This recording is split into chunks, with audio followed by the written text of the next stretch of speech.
تو سفر بھی کر کے آیا ہوں. اللہ پاک آپ کو خوش رکھے، آباد شاد رکھے، اللہ پاک آپ کے حالات درست فرمائے. رسول کائنات صلی اللہ علیہ وسلم حجۃ الوداع سے واپس آئے آخری سال، جب آپ فوت ہونے سے پہلے آپ نے پھر وہ خم ایک مقام ہے، غدیر کہتے ہیں کنویں کو، غدیر کہتے ہیں کنویں کو، گول دائرے کو. وہاں جھنڈ تھے درختوں کے، یہ کھجوروں کے کہہ لیں، ککروں کے کہہ لیں، کیکر درخت کانٹوں کے.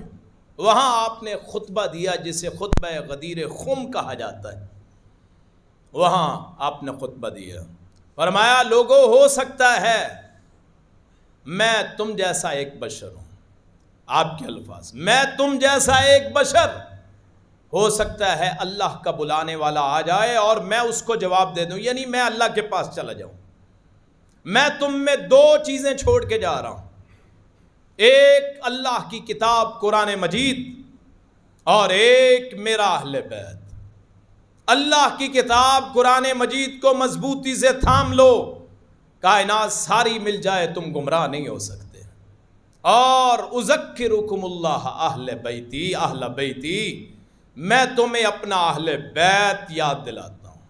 3 مرتبہ فرمایا اذکرکم اللہ اہل بیتی، اذکرکم اللہ اہل بیتی، میں تمہیں اپنا اہل بیت یاد دلاتا ہوں، اہل بیت یاد دلاتا ہوں.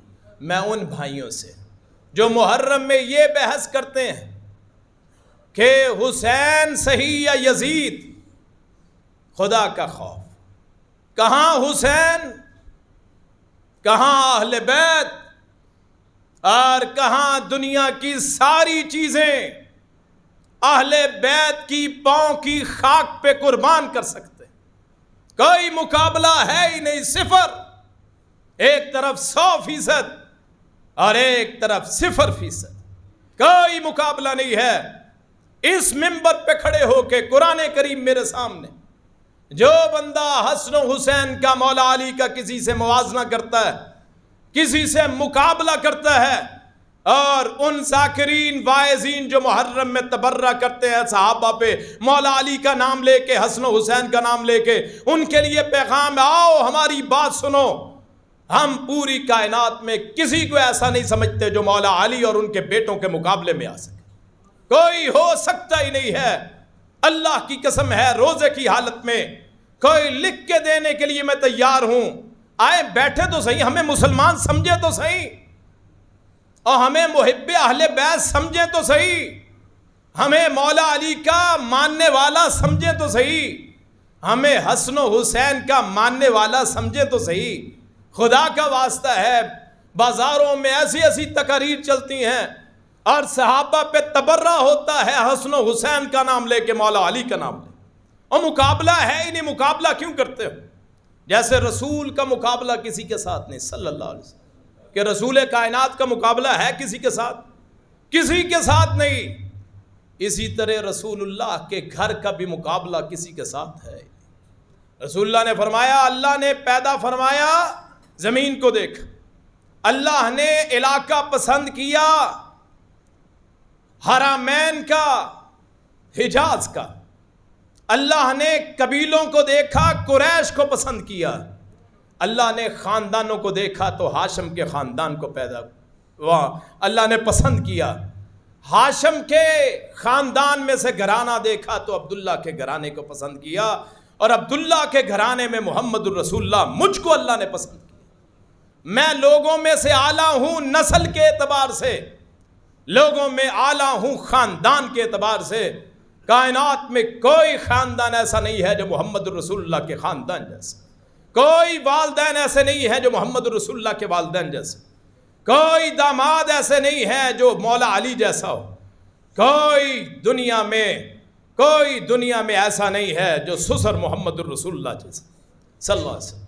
ہر لحاظ سے، ہر کنارے سے، ہر اطراف سے، یہ شمال، یہ جنوب، یہ مشرق، یہ مغرب، یہ سرایا کی پستیاں، یہ سریا کی بلندیاں، یہ ستاروں کی چال ڈھال، یہ سورج کا نکلنا اور غروب ہونا، یہ سحری اور افطاری کے اوقات، یہ ظہر، عصر، مغرب، عشاء، صبح، یہ 8 پہر یہ زمین و آسمان کی قسمیں سارے مل کے آ جائیں، کوئی ایسا نہ ہو جو حسن و حسین کے بابا جیسا ہو، کوئی ایسا نہ ہو جو مولا علی جیسا ہو۔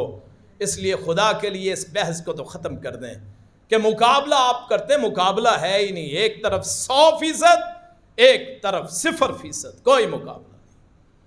اور جب شہادت ملتی ہے مولا علی کو تو مسجد کے دروازے پہ ملتی ہے۔ فجر کے وقت عبد الرحمن ابن ملجم ایک خارجی وار کرتا ہے، مولا علی کے جسم کو تلوار کاٹتی ہوئی چلی جاتی ہے۔ اور یہاں میں ایک عقیدے کی بھی اصلاح کر دوں، جس کو تلوار نقصان پہنچا دے، شہید کر دے، وہ مشکل کشا نہیں ہو سکتا، وہ حاجت روا نہیں ہو سکتا۔ آپ فضائل بیان کریں، شان بیان کریں، لیکن عقیدے میں خرابی نہ کریں۔ جیسے میں نے پہلے کہا، 17 رمضان کو آپ پہ حملہ ہوتا ہے، اور ان لوگوں کے لیے پیغام ہے جو کبھی مسجد میں آتے ہی نہیں ہیں، مولا علی مولا علی کرتے ہیں،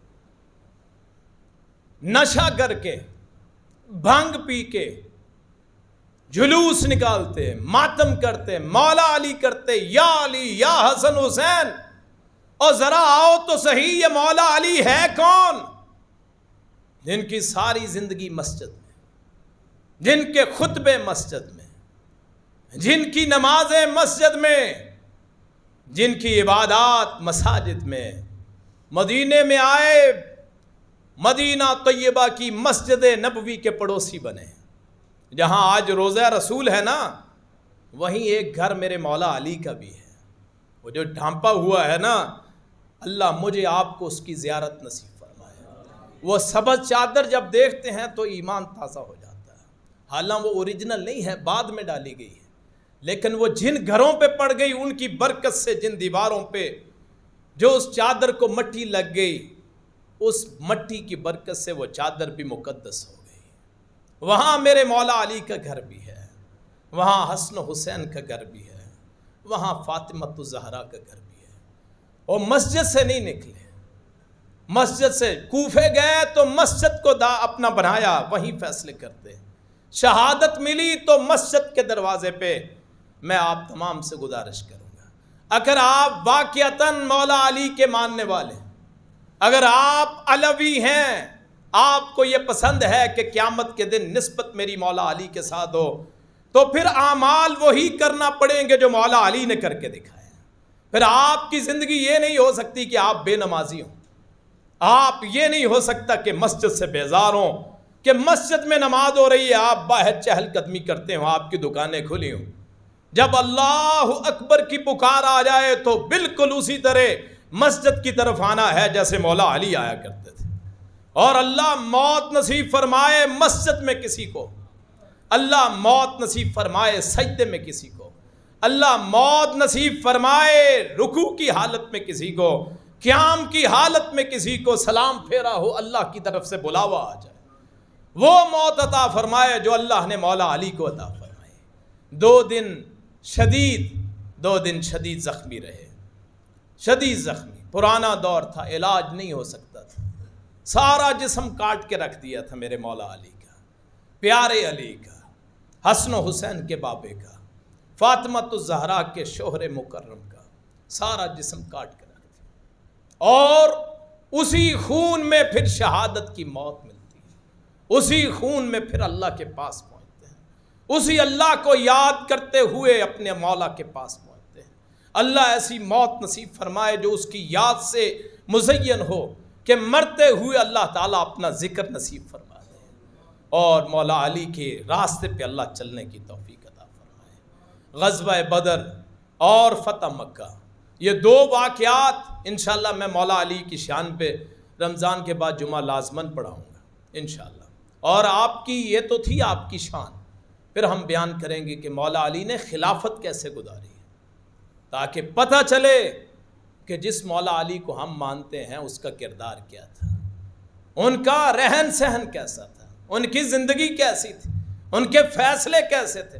ہم نے تو بس وہ شان کے لیے چند کلمے رٹے ہوئے ہیں کہ مولا علی کے جو بیٹے ہیں وہ جنت کے سردار، جو زوجہ ہیں وہ جنت کی عورتوں کے سردار، جو مولا علی ہیں وہ ہارون کے مرتبے پہ، ہم نے یہی سنا ہے، ہم وسیع و رسول اللہ بس کہتے ہیں، اس کے علاوہ کچھ نہیں، اور دھت ہوتے ہیں، ٹن ہوتے ہیں، اللہ قسم میں بتا نہیں سکتا کیسی کیسی بدبو میں رہ کے میرے پاک مولا علی کا نام لیا جاتا ہے۔ اگر مولا علی سے محبت ہے تو مولا علی جیسا کردار تو اپنا کے دیکھو۔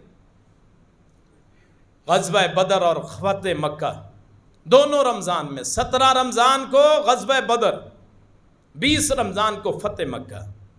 غزوہ بدر 313 مسلمان، 2 گھوڑے پورے لشکر میں، 2 گھوڑے، 70 اونٹ، رسول اللہ صلی اللہ علیہ وسلم رات اللہ کی عبادت میں، مقابلے میں اتنے ہتھیار، 1000 بندہ، 1000، اور یہاں 7 منافق بھی ہیں جو اندر سے گھاؤ لگاتے، اصل نقصان پہنچاتے ہیں اندر کے غدار منافق۔ دشمن نہیں مارتا، ٹیپو سلطان کو بھی مارنے والا انگریز نہ تھا، مارا تھا تو اپنے غداروں نے مارا۔ رسول کائنات صلی اللہ علیہ وسلم نکلتے ہیں، وہاں 313، وہاں بچے بھی تھے، کسی کے پاس تلوار بھی نہ تھی، حالت یہ کہ ڈھال ہے تو تلوار نہیں، تلوار ہے تو ڈھال نہیں، کسی کے پاس کمان ہے تو تیر نہیں، تیر ہے تو کمان نہیں، اللہ کے بھروسے پہ 313 کو لے کے نکلے۔ رات کو اپنے رب کے حضور سجدے میں پڑے، اے اللہ میں اپنے ان ماننے والوں کو لے آیا ہوں، اے اللہ یہ تیرے نام پہ ہجرت کرنے والے، اے اللہ یہ تیرے ہجرت کرنے والوں کو پناہ دینے والے، اے میرے مولا اگر آج یہ مٹ گئے قیامت تک تیرا نام لیوا کوئی نہیں ہوگا۔ اور پھر ابو بکر صدیق ساتھ کھڑے ہیں، اللہ کے رسول بس کیجئے، آپ اللہ کے رسول برحق ہیں۔ اور رسول اللہ نے رات کو ہی علامات لگا دی تھی، یہاں ابو جہل مرے گا، یہاں امیہ مرے گا، یہاں فلاں مرے گا، یہاں فلاں مرے گا۔ اور ابن مسعود کہتے ہیں اللہ کی قسم جہاں رسول اللہ نے نشان لگائے تھے وہیں کافر مرے تھے، وہیں کافر مرے تھے۔ وہ ایسی عظیم الشان فتح، اللہ نے فرشتے اتارے اللہ نے، 70 سے زائد بڑے سردار مرے کافروں کے۔ اور بلال حبشی نے جب امیہ کو دیکھا تو قابو نہ رکھ سکے، امیہ گھس گیا، عبد الرحمن بن عوف یہ دوست ان کے نیچے، تو وہاں بلال نے کہا اگر آج یہ زندہ بچ گیا تو میری زندگی تو چلے گی۔ مجھے یاد ہے کیسے میرے سینے پہ پتھر رکھا کرتا تھا، مجھے یاد ہے میرے گلے میں رسی ڈال کے کیسے گھسیٹا کرتا تھا، مجھے یاد ہے کیسے مجھے مارا کرتا تھا، کہ تپتی صحرا میں مجھے لٹا لٹا کے مکے کے لانڈے و لڑکے مجھے کھینچا کرتے، اور بازار میں لوگ مجھ پہ تھوکتے، مجھ پہ کوڑا کرکٹ پھینکتے، مجھ پہ گن ڈالتے، مجھ پہ پتھر مارتے، میرے نام کو بگاڑتے، کس لیے کہ میں غلام تھا، اگر آج یہ بچ گیا تو پھر میری زندگی تو نہیں ہے۔ اور پھر اسی بلال کے ہاتھوں اللہ تعالیٰ نے اس کے مالک کو مروایا جو کافر تھا، جو ظالم تھا۔ ظالم کی رسی اللہ ڈھیل ضرور کر دیتا ہے، پھر اسی مظلوم کے ہاتھوں اللہ مرواتا ہے۔ ہر فرعون کے لیے اللہ موسیٰ کو پیدا فرماتا ہے، اور اللہ نے عظیم الشان فتح عطا فرمائی۔ پھر فتح مکہ 8 سال کے بعد فتح اللہ نے مکہ دکھایا، اور ایسا 10,000 کا لشکر، آپ تصور کیجئے کہ 4 بندے نکلے تھے مکے سے ہجرت کرتے ہوئے، 4 بندے نکلے تھے، اور اللہ نے جب غلبہ عطا فرمایا، صرف 8 سال میں 10,000 کا لشکر پورے مکے پہ، عصر کے بعد کچھ وقت میں مغرب سے پہلے مکہ فتح اللہ نے کروا دیا۔ اور آپ کی حالت کیا تھی؟ آپ کا سر جھکا ہوا، ڈینگیں نہیں ماری، آپ نے کوئی بڑا بول نہیں بولا، وہاں لبیک اللہم لبیک اللہ اکبر کہہ کے مکے میں داخل ہوئے۔